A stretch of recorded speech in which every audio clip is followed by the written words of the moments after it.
What's going on, everybody? Welcome to the Tribe of Millionaires podcast from GoBundance. I'm your host, Jamie Gruber, and today we brought in a GoBundance Women's member, Anna Lee, somebody I hadn't met before but learned a ton from, and we had a really, really good conversation specifically about her leaving her W-2 job.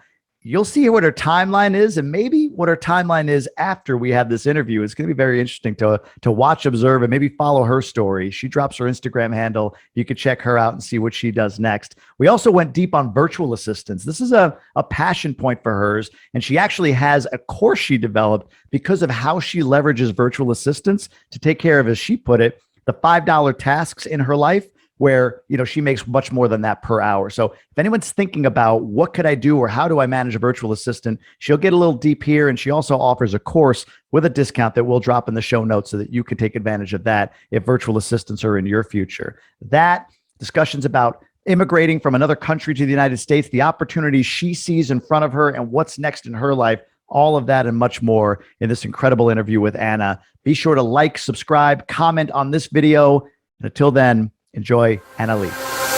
Have you dreamed of being part of GoBundance, the Tribe of Millionaires, but maybe you're just not quite there yet on the balance sheet? You haven't hit that $1 million net worth, but you understand the value of being part of this community and part of this brand and why the 6 pillars are so important and they're important to you.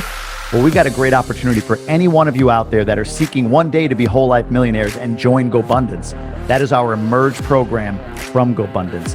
My name's Jamie Gruber. I'm host of the GoBundance Podcast, founder of the Emerge program, and I'm proud to say that we've been able to put a couple of hundred students through the Emerge program with stellar results. They've been able to achieve goals, transform their lives, and get to the next level of life that they aspire to simply by being part of this incredible program.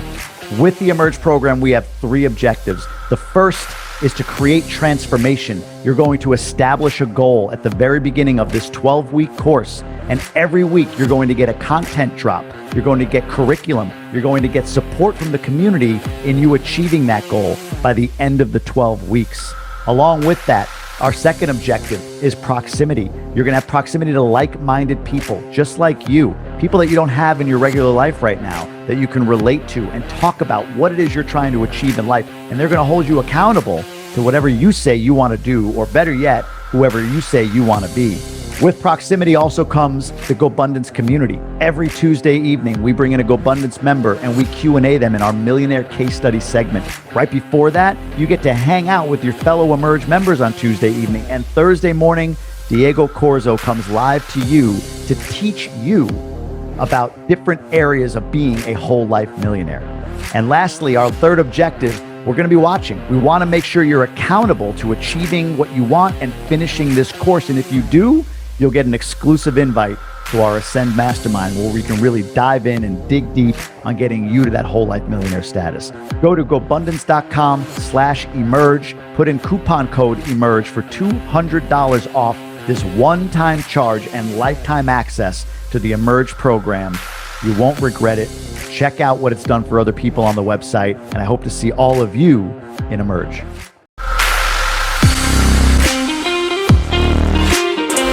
Anna Lee, welcome. Welcome to the podcast. Thank you. Thank you for having me, Jamie. Absolutely. Let's unpack some of that. So I threw a bunch of big words in at random. No order to that whatsoever. What is your story? You mentioned you moved to this country, I think in 2005, but take us from where do you come from to where you are today? Sure. Back in 2005, my husband and I both came from the country called Uzbekistan. It used to be part of Soviet Union.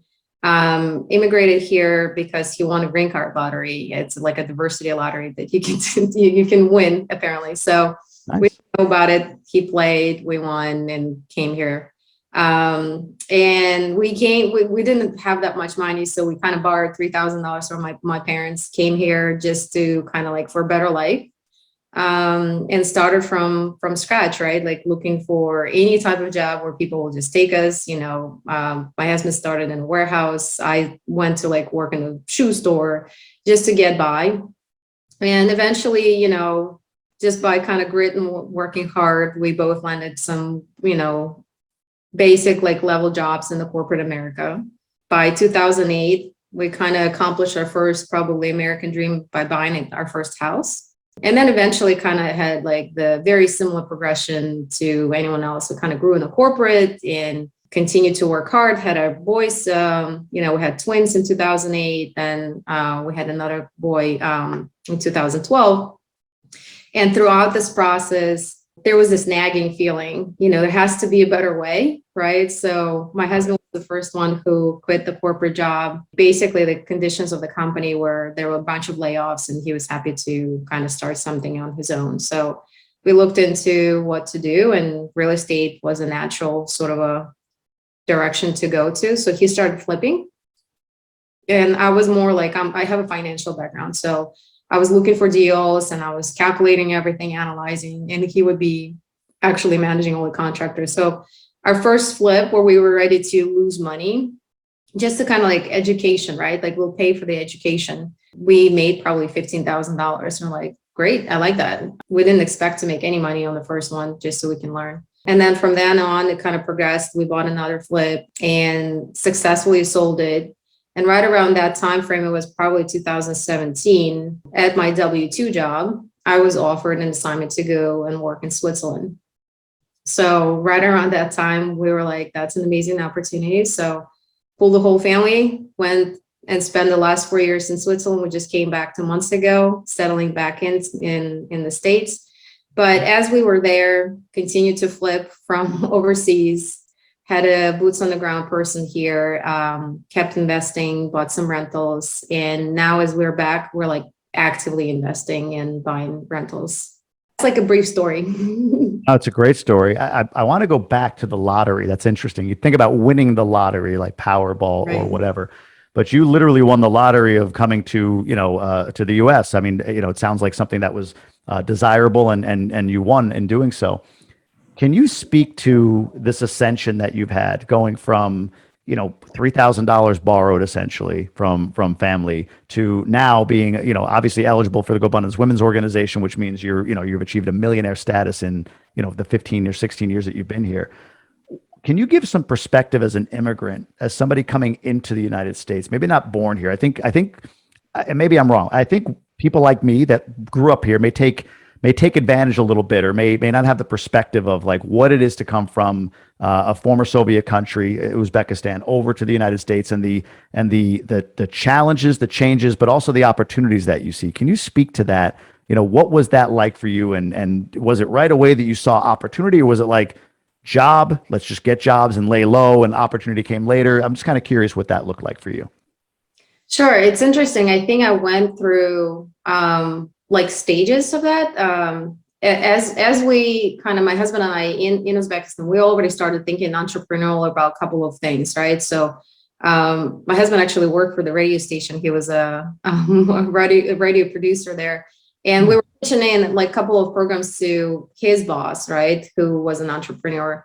So we were kind of going that direction already. But as we moved to the States, everything kind of like turned upside down, new language, everything else, right? So we had to just get by and figure it out.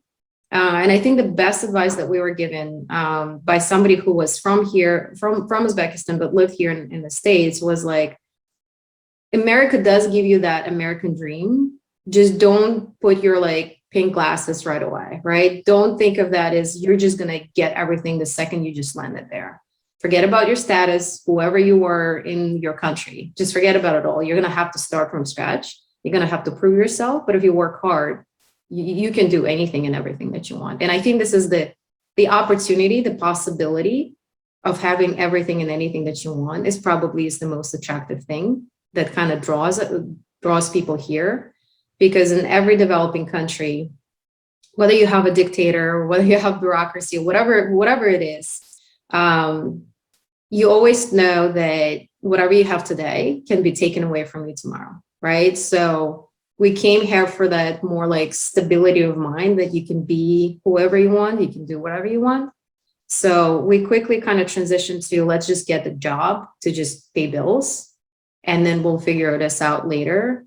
And I do want to say I probably kind of felt too comfortable with getting that steady paycheck and not thinking about business kind of sooner, because everyone's probably thinking, hey, had I started investing before 2008 or whatever, like right around that time frame, right? but no regrets, of course. I mean, it's just kind of, it took us some time to just kind of reestablish ourselves as US citizens here. Makes sense. Or all on our time, right? All on our journey, and your journey, like you said, new language, new culture, new everything. That's a lot. That's a lot. You talked Yep. about emptiness, or there must be a better way in your corporate career. You kind of had that feeling. Was there a moment, an epiphany? Was it just sort of a nagging thing, and you realized later what it was? Kind of walk me through that time frame and what maybe your realization moment was, if there was one. Sure. I love my job, and actually I love people working with me, and I love the organization itself too. So it's kind of that weird moment where it's not necessarily that you leave it because you don't like it, or thinking about it. It's more so that I think that every hour input that you put in extra, right, or working that much harder, you're still limited to your capacity of your salary, right? You know that you're not sort of like extending it to the level that you wanted. And on top of that, even if you have some ambitious and innovation, like I'm in a strategy role, right? I really kind of foresee certain things to be happening, like even within an organization, you still deal with the bureaucracy of large corporation. So you kind of have that bump where like I have to deal with how this massive behemoth is operating very slow, whatever.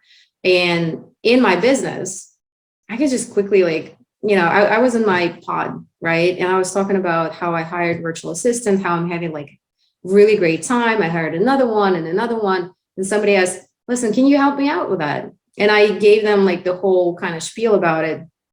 And they basically said, you have to record a course. Like you have to do it, right? Because like this is valuable information. And it took me a weekend to record it from start to finish and publish it. Just one weekend. I mean, I wasn't shocked that I could do it, but I was inspired. I was determined. I did it. And now it's kind of like took its own life, right? And in corporate America, like, okay, I can record a podcast. There's nothing that's going to come out of that, right? Like I still going to be limited to my, my salary. I'm not going to get an extra bonus for that or something like that. So it's that kind of limited output that you're getting from your input that probably makes me think more and more going into business direction. There's a lot to that. We talked before we started recording that I'm a recovering W-2 guy, I guess you could call me. And one of the revelations post job was I could do a webinar, and on that webinar I can sell $25,000 worth of courses, right? Because I believe in it. It's not just because I'm selling it, but because I believe in it. I add value, and then people buy that much. And you talk about the time value of my time in that regard, right? Like it ain't 25 grand for an hour webinar. I wasn't making that at my work, at my day job, right? It's a very different thing. And again, I've said this before, like that's not like that's the business's income, not like I'm putting it in my pocket. But right. But yeah, there's something very revolutionary when you kind of learn that, what you learned and what I've learned, that there's only so far you can go in a job. Usually people that have day jobs don't build wealth because of that reason, or if they do, it's not touched until they're 65 years old. And the other part you talked about, corporate bureaucracy. Again, I remember the issues that we would need to solve again in 4 years, because it was all about the time on task, the action, and it was less about the efficiency. I don't know if that makes sense to you or if that resonates, Yes. but it's like, as long as we're working and busy and moving, then everyone's happy. But it didn't matter if that work or busyness meant it was sustainable, but we would focus all in on this one thing. We'd fix it, and then we'd put it away, and we'd focus on this thing, and we fix that. And then year 3, we're back to year 1. Like it's the same thing kind of repeating over and over again, that bureaucracy you talked about. So that makes a lot of sense to me. Yeah, for sure. The virtual assistant piece. Can you talk a little bit about that? You built a course. You obviously have some experience in hiring and working with them. Why virtual assistants, and what are some keys to that, do you think, having virtual assistants and some of the tactics that you deploy?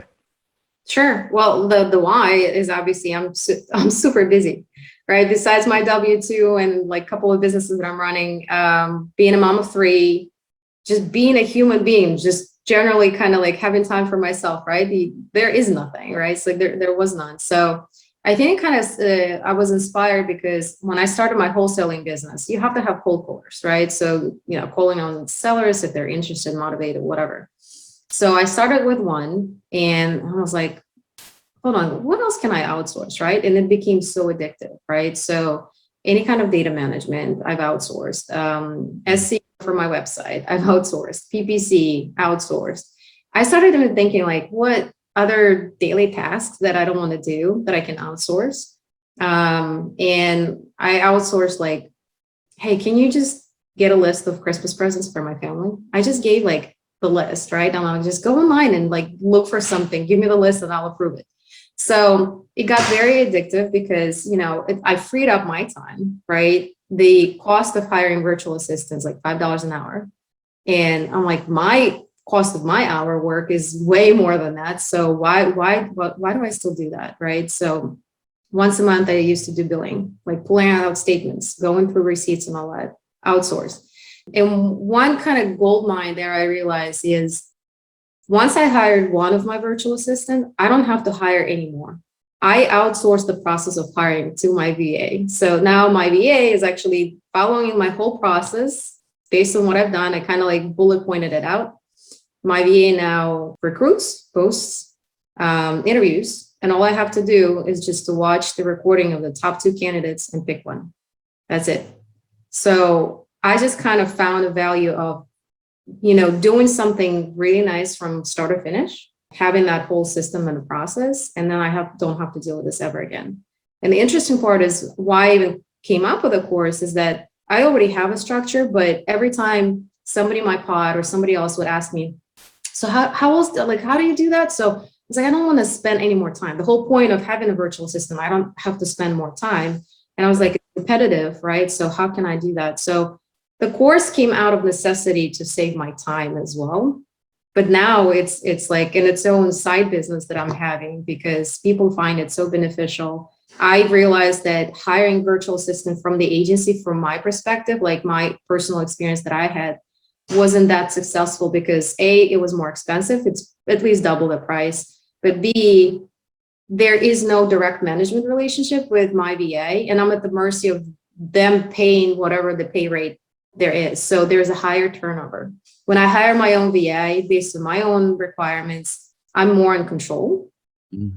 It's cheaper. So that's how it kind of started. And now everyone in my pod, used the course. Everyone hired their VAs. One of the ladies from my pod was like, basically, yeah, I regained time for myself. Like I can go to my son's games. And it's just kind of cool to hear people saying that because a lot of us kind of have this fear. I probably cannot afford a person or I cannot, manage somebody, but I just kind of like structured everything so it's so easy. And they're like, okay, that's very easy. So. And you got a passion for this. You can hear it in your cadence. Like as you talked about that, you were getting deep there. And yeah. I won't bug you with the how and the why because we can all get your course and we'll talk about that in a second. But what's the stable of virtual assistants you have look like now? Number of hours, however you might quantify that. So are you asking for what's the rate or? No. How many virtual assistants do you leverage or how many hours a week do you leverage virtual assistants for? Like, do you have like how much, how deep is this organization, I guess, that you've built? I have between 2 to 4 virtual assistants for cold calling and texting on my wholesaling business. And when I say 2 to 4, sometimes I kind of move them around depending what I need to do. Right now, we're diverting to a lot of the PPC, kind of like the Google ads and the Facebook ads. So I'm expanding more in that arena. I had my SEO guy, I have my PPC guy. So I'm going to see. The good thing about the virtual assistants, I can always dial it down at any point and kind of dial it up in another direction. Those are going to be different people because that's different skill set. But that's kind of the beauty and flexibility of how many people you have. So I don't necessarily have a stable amount of people. I have my core, probably 2-3 people that I kind of move around. And I know that this person's really good with my cold calling. This person's really good with my data operations. I also outsource some random tasks to them. So with my cold caller, I never give him anything Excel related. They're like so slow in that. I'll probably have to spend more time just teaching them. But my data person, of course, is so much better in that. So if I need, like I just recently need to send out emails to 300 hedge fund management companies. And I just had to copy and paste. They just had to go to their website, find a way how you contact them, and just paste the communication itself. So she was able to do it in like day and a half. I would probably drag my feet and spend like days upon days upon days doing that. Yeah, makes sense. Is there anything that you don't feel a virtual assistant can do, or do you have employees that doing, you talk about SEO, I don't know, you're doing like ads, Google AdWords, all of that stuff. I mean, do you find a virtual assistant for everything, or do you find that there's a cap there and sometimes you need to get somebody a bit more specialized, stateside or whatever the case may be? Sure.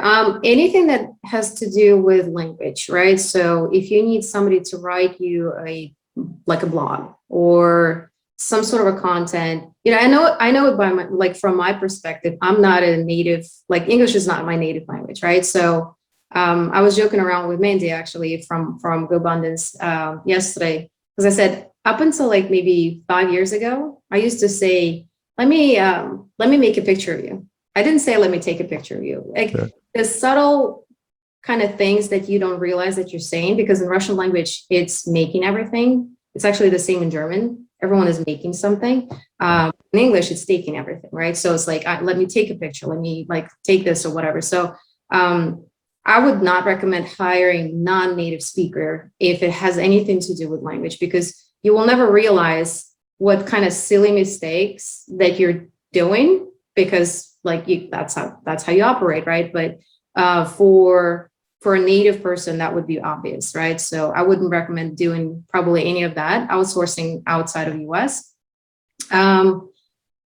Contrary to belief, where people think that maybe SEO and PPC should not be outsourced to folks in India or Philippines, I do not agree with that, only because of my experience. I'm very specific. I buy Carrot website and I need to advertise it in my market for wholesaling, right? So very specific kind of targeted niche.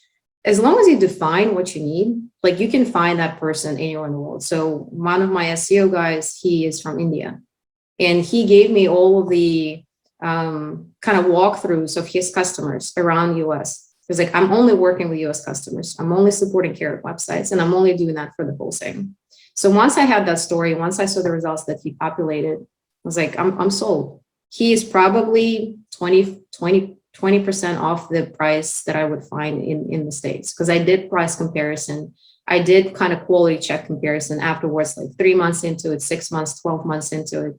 So you can probably find that. And similarly in the States, you can probably have an SEO guy that is doing your dental practice and maybe, I don't know, your cake business and real estate. So if they're kind of diluted in multiple directions, you can also have that distraction and not have the right specialist.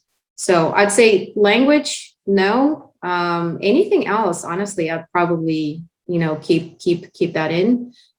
There are some weird points in the markets in the States where people tend to be a little bit more racist. So if you have a cold caller with an accent, they probably don't appreciate that. So in my market, that's totally fine. But I think in Pittsburgh, PA, that would be already not acceptable. They'd probably prefer to have some American accent. That makes sense. So I have 2 virtual assistants. One works for the Emerge program, and another one I hire to take on some other tasks. And what you said resonates in that, when I was first thinking about what do I need them to do, I mean, there's so many things, right? But it was imperative to me to narrow it down to give them something that's very clear and something I think that's repeatable. If this person doesn't work, I can easily give them the next person a video and this process, and they can execute it. And when I find somebody with talent, I can build with them. I think that's kind of what you were saying about being very specific and narrow on what you need from them. Is that fair? It is. And I actually have my VA, every time there's a new process, I always have him document. Whenever I have a training with my VA, I always say, how about you follow up with an email with SOPs, screenshots, pinpoint, tell me exactly what we did. I need it to be saved. That's so brilliant. If I ever bring in a new person on board, I was bunch of screenshots, just go over that. Let's connect, see what's, what was not understandable. And with screenshots, it's so easy nowadays, right? You just kind of give the instructions to operate any system. So Makes sense. So your core business today is in real estate, outside of course, your W-2 and being a mother and all of that. But your core business is in real estate. Can you elaborate a bit more? You mentioned wholesaling, flipping. Is it more of that active role, or do you buy and hold at all? Is it multifamily, singles? What market? Can you just kind of give us a rundown of where you're spending, what your real estate business looks like? Sure. Primarily, we're around Philadelphia area. So whether it's in Philadelphia or kind of surrounding counties, we do flips. Besides my primary kind of wholesaling business, we do flips is that my husband and I and Burrs. We just acquired since March about 5 more rentals. We just learned to actively use the bonus depreciation to offset my W-2 income. So Big we're help. taking advantage of that. Yeah. So our kind of flow there too is that flip is more kind of cash generation and Burrs are more kind of like horizontal income. So like replacing our active income. And then I am venturing out right now, probably in the way of a passive investment into multifamily. So I'm probably going to be investing in some funds. I'm right now kind of evaluating a few funds between the multifamily and storage. And that's what I'm planning on doing within the next few months. And once I dab myself into that, I can see myself kind of expanding there. I'm also looking into possibility of acquiring business because within the real estate kind of arena, whether it's a property management or even a cleaning company, right? Anything that has kind of an extension that the services that we typically use within our arena, I'm open to anything. So I started working with a broker who's looking for a business for me right now. Makes sense. Yeah, vertically integrating essentially into whatever you're doing right now, right? Kind of related businesses. So with all of that said, what is you have a plan, I guess, or a desire to exit the W-2 at some point. Like you said, you like what you do. And I think that's important, by the way. Like when I left my job, it wasn't like I hate this job. I mean, there was a point in time where I might have felt that way. And had I left, it would have been with disdain. But when I left, good job. I had a big team. I didn't have like a lot of active work to do. They did all the work, right? So it wasn't about not loving what I did or not liking the people I worked with or not liking features of the job. It was more, like you said, there's possibilities above and beyond this job that I want to lean into. So what's your timeline or your need or your number? What is it that's keeping you with the job right now? And what's the plan to exit? That's a very good question. I was just actually addressing this earlier at our pod call today. We're at the point where my husband and I sort of like evaluated our sort of like cash liquid position, right? And there is an annual kind of supply of whatever the cash that we have to cover ourselves, or maybe even more. I'm having that like upper limit now dilemma where it was too comfortable for a long time. And kind of the pulling the plug is probably like my main issue and concern right now. So I'm purposely putting myself out there to say that, I'm seeing myself, exiting W-2 within the next like 3 to 9 months. Again, knowing that this, hopefully nobody from my work is watching this podcast, but I don't think that there's something that's, so scary, even like if somebody watched it too, right? This is something that I'm growing into, right? I'm growing into this kind of like avenue of business. Yeah. And I know that I can do more. So yes, that's what I said. That's my sort of timeline. It's not anymore about the number. We have not replaced our active income with passive. We're kind of on our way to do so. We're probably 40 or probably 40% into that kind of replacement. But again, we do have other ways of kind of getting the active income through flips and wholesaling. So my upper limit is, for whatever reason, I'm thinking like I have to replace my income completely with passive income, and only then I will do it. But then I keep kind of telling myself, like, you're just waiting for, you don't even know what. Like, you keep telling yourself the story, you just have to do it, and you're going to do it so much faster. Because right now I'm stretched so thin. I only have like a very limited amount of time after my W-2 or maybe a lunch break that I can use for non-W-2 activities. So it's more around, right now it's more around, can we quickly gain traction with, more flips that just make me feel comfortable. Okay, we made X amount more. Let me just quit, try it out 6 months. Worst case scenario, we can still cover our expenses for way longer than that. And I was like, even if we don't do anything at all, we can still going to be good, right? And my husband's like, yeah. So I don't know why we're not like, I don't know why I'm still kind of talking about it. So that's why I keep kind of like putting myself out there, that there's more pressure from other people. They'll be like, oh, Anna, are you still at your W-2? Well, what's your biggest fear?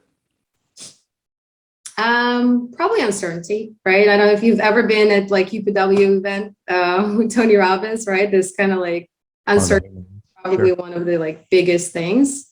Going from very stable income to kind of like ups and downs, especially with flips, you kind of have your rotations of when you're getting these funds. So it's more so that it's unpredictable, right? The market is unpredictable. So we're kind of like, I don't know, what if that's going to happen? What if that's going to happen? So more. But what if it does? Not to push, but like, what if it does? What if the this happens that shouldn't, and you wanted this, but that happened? Like, what is that fear? Like, what is the fear at that point?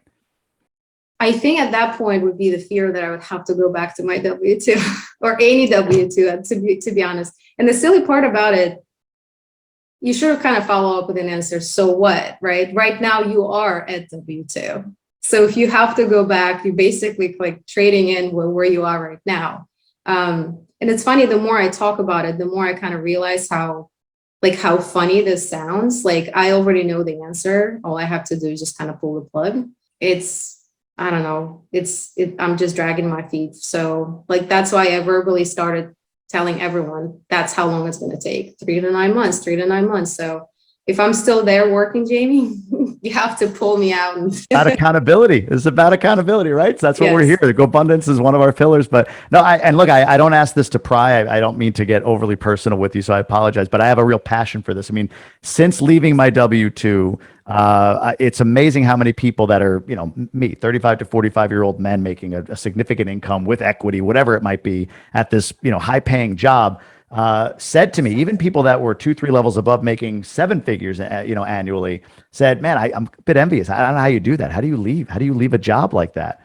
And, the biggest challenge I've had since doing so, well, taking a step back. So they didn't know how. So one of the things I've done, honestly, because I just enjoy documenting this journey is I'm putting it out there. In fact, I'll plug for myself at the Jamie Gruber. Follow me on Instagram. That's what I put out. The ups, the downs, the highs, the lows, the lessons learned, all of that stuff, right? For those listening, or you, if you want to follow me, Anna. But that's one piece. The thing that floored me, and I was told this, well, 2 things I was told by others that went before me and left their jobs. One was the onslaught of opportunity. Be prepared for it. I didn't believe that. That's the biggest challenge I have right now, is saying no to the things that are coming at me. And you're going to have that because you've prepared more than I did. The businesses, the structure, the course, all of that stuff that you've done.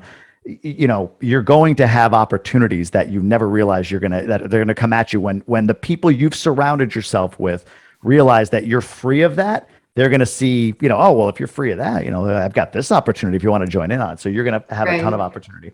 And the second thing that I was told was be prepared for like a gap year. And what I mean by that is as much as you prepare, it's like parenthood, right? Like, you won't sleep. You know that you're going to be feeding this kid. You know that you're going to have a different, a lifestyle, but you don't really know until you have that baby. You just don't, right? And 9 months, baby's going to come, or 3 in your case. So it's the same thing with the job. Leave in 3 months, leave in 9 months, leave tomorrow, leave in 6 months, leave in 2 years. The same thing is going to happen. You're not going to know. You're not going to know what to do with your time initially. You're going to go through these struggles of, oh my God, what if I never earned $1? Or what if I do? Or I'm amazing today and I'm terrible the next day. It either starts today or it starts a year from now. And for you, you're going through that decision tree right now of, when do I? Look, if you want my full encouragement, if you're ready to leave in 3 months, you're ready to leave today. And you know that. But yes, we all do it in our time. So best of luck to you. And I'm going to check in. Thank you so much. To see where you are with this. So that's helpful. I like that kind of thinking about that gap year, or just kind of like expecting the unexpected, I guess. You have this like somebody else's experience that people talk about it, and then you're going to go through your own. And I totally agree. Like I had twins. My first kids were twins. So people were like, oh my gosh, how are you going to deal with that? I'm like, I don't know what I'm going to get myself into, because I just don't know how it's like to have kids, right? So I'm going to have to figure this out. And 2 at once. For 3 months. Like, my kids were not sleeping. So I remember that now. So Yeah, you don't know, right? Like you think, okay, I know I won't sleep, but you don't know until you don't sleep. I mean, I'm a dad, not a mom. They had to feed on my wife. They fed on you, right? Like it's a different dynamic, but I know what it was like not to sleep with kids. As a mom, I can only imagine, but it's what you just talked about. I think a lot of people, me included, we get lost in, if I leave my job, this could happen, that could happen, all the fear that you mentioned, which is legitimate, but it's all Right. emotional, right? When you look back, what I'm hearing is you're somebody who moved from one country to another, learned the language, got a job, had twins, was able to invest in real estate, build a side hustle, and then also build a course in a weekend that sells on how to manage virtual assistants. I mean, all of the evidence of your life to me says that leaving your job that's way easier than kids. That's way easier than everything else you've accomplished. Like whatever you've put in front of you, you're here, you lived, Right. you've achieved, and you've grown. So leaving the job is just, it's as simple as that. But we get lost in the emotion of it. What if this happens? It's tough. Trust me, I know. And the advice I didn't take that I will give you is take a month or two off. I didn't do that. And now I find myself like overdoing it like 6 months in, like going on vacations and doing all this stuff. So take a month or two off. But Okay. it's interesting. I'm happy for you. I mean, the last bit I'll say on this, not to make this all about, but this is a topic I know a lot of people that listen to this podcast that are not maybe entrepreneurs yet or have side hustles or whatever struggle with, and I did. When you're 35, 40, 45 years old, it's easy to look back at 22-year-old version of you like, man, life was so simple. I wish I knew now what I knew then. And I would tell 22-year-old me, do this, that, and the other. 90-year-old you is going to look at 35 or 40-year-old you and say the same thing. Like your life was simple. Right. Yeah, okay, you had a couple of kids. Whoop-de-doo. I'm at the end of life here. It's almost over, and I have all these things that so what's 90-year-old you going to say to you today? Are they going to say, man, you should have stuck it out 3 more months? Or are they going to say, what were you doing? You just wasted 3 months when you knew what you could do already. So if That is all of so that, true. if all of that doesn't give you the desire to jump today, I got nothing else for you. That's all I have. Yes. Yes. I love it. Thank you. That's a good tip. Sure. So, all right. So the W-2 is soon to be behind you. You've got the real estate business that you're growing. Right. What's next? What's the vision for the future? Are you looking, you mentioned multifamily, the passive income. Is that kind of where you feel, the passive limited partnership sort of way? Is that where you feel you're going to go? Or is there another direction, another level that you're looking at potentially? Yeah. I mean, that right now I don't want to get to like this syndrome of kind of being too excited about everything. Yeah. I'm dabbing into research. I gave myself some time to kind of research everything. And again, I talked to you about, working with a broker about acquiring the business. I'm looking into this multifamily. I'm even dabbing into industrial right now, but only from the education. So I kind of mentally had to tell myself, I'm not going after all three. I'm just learning. And then I'll kind of go after what makes most sense for our specific situation. I'm always kind of, me being in finance, kind of always wearing the finance hat, cash on cash is always kind of my take. Like where do I deploy my money? And again, prepping myself as I'm going to be leaving the W-2. Well, how do I deploy my 401k, right? Like that's kind of another question that I have for myself. So possibly what I'm going to do is when it comes to funds and passive investment, I probably will use my 401k to do that. And for more of my kind of active investments, dabbing into going beyond the flips, right? So we'll always be investing in rentals. That's always going to be our backbone for passive income. But going beyond the flips and looking at, possibility of new construction, only kind of building on top of the building blocks that we already have. Again, I don't want to change directions completely, right? I wanted to add onto what we already know and how we operate within the wholesaling. Again, it's very easy to scale to different markets. So right now I'm talking to somebody else where there is a possibility to kind of go more like Midwest and scale there through the kind of online presence with PPC and SEO. So I'm going to bring my skill set there, and the person is bringing more like buyer's list and experience on disposition.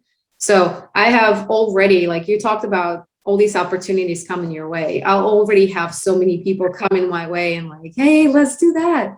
the lady from my pod, she's like, I have so many ideas for you on how do you expand your virtual assistant course. You start with basic and then you offer the a la carte services and this and that. And I was like, yes, like I just need time to do all that. So there are a lot of things. And I guess like what I'm kind of keeping accountable myself with, don't go for the shiny object. Do explore, learn, but then still kind of commit to expanding on the skill set that I already have or my husband has. So we're kind of going to be expanding in that direction. Love it. I love it. That's all great. That's all great. So we'll see. We'll see what happens once you leave the job tomorrow, next day, I think it is, you said. So good for you. Yes. All right, let's do a quick run through some one sheet questions, and then we'll wrap with a question from the GoBundance card game. But let's start with the horizontal income area. You mentioned you're at about that 40-50%er right now. Is that accurate as far as your horizontal income to expense ratio? Does that feel right? It's probably, yeah. I was kind of looking, I didn't update my last one, but I think that's where it is. And I'm waiting for an appraisal report today that will kind of bump up, that will kind of show me how much cash out I have in my last two rentals. That could slightly improve. Like that's what I love about one sheet and just kind of looking at tracking the numbers and looking at them. Your net worth just kind of builds itself out after you get the new appraisal report, because you expected, one amount and prices are going right now. So I can cash out more, you get better deals. So yeah, right around 40%, I would say so right now. Do you count that 40% of expenses, the expense part, do you count like basics? I'm just curious how everybody does this. Do you look at like, this is just for us to like live and eat, or is it with trips, with with bucket list adventure or whatever in mind? Like what's that 40% against? How big an expense? Probably like if you're into like Fat Fi, if you know that term, right? Like fat financial independence, I'm probably more that. So I already baked in like the cleaner and the cook and, everything else. I know my basics. So just for my safety, but I'm aiming for that higher number only because I don't want to change our lifestyle too much. We could definitely kind of go leaner, but I'd like to have, all of our travel. Plus with travel, I don't even have to bank for too much. One time, I don't know, maybe 5-6 years ago, I figured out the whole credit card game and points and whatever. I don't remember when the last time we paid a lot for vacations.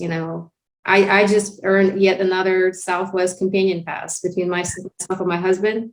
Our kids can fly free, right? So we have points and, we have hotel points. So most of the time we don't really spend that much on traveling. Plus we've done so much travel in the last 4 years in Switzerland, like in Europe. We're probably not going to fly there for a long time. So we're kind of more thinking about local travel because, to be honest, even though we've been here since 2005, I just recently made a trip to Boston for the first time in my life. So I was like, how did I spend 15 years in the States and never been to Boston, right? So we're doing more local. But yeah, to answer your question, it's more about Fat Fi, right? Like I want to be basics plus.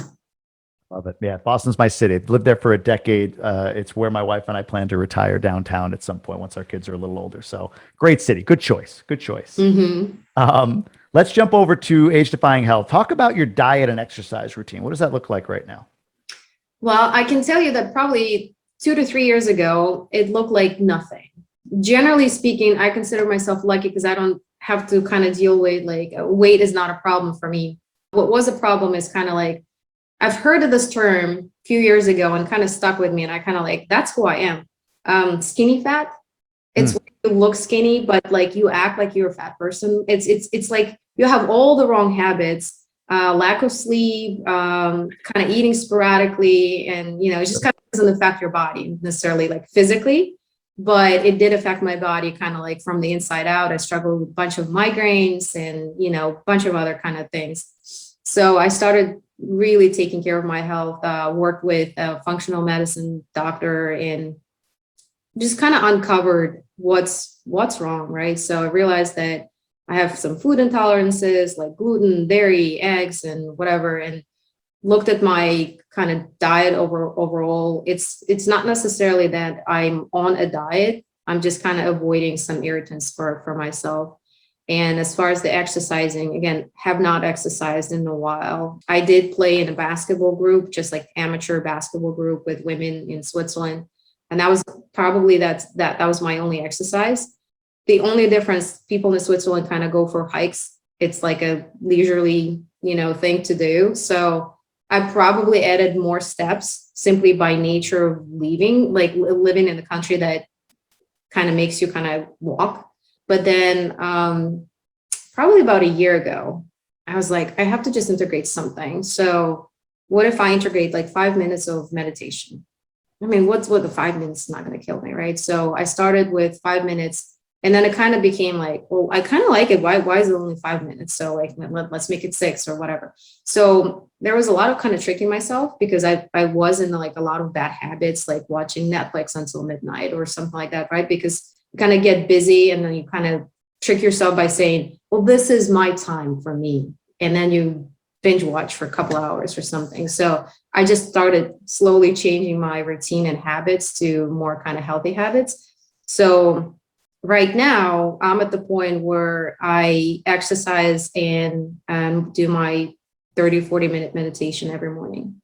I started getting up earlier. I also realized why I was always kind of fatigued. I was like severely anemic. So I had to work on that. It's interesting when you put a perspective instead of kind of like our Western approach to medicine, just take a pill for that. You have a migraine, just take a pill for that, right?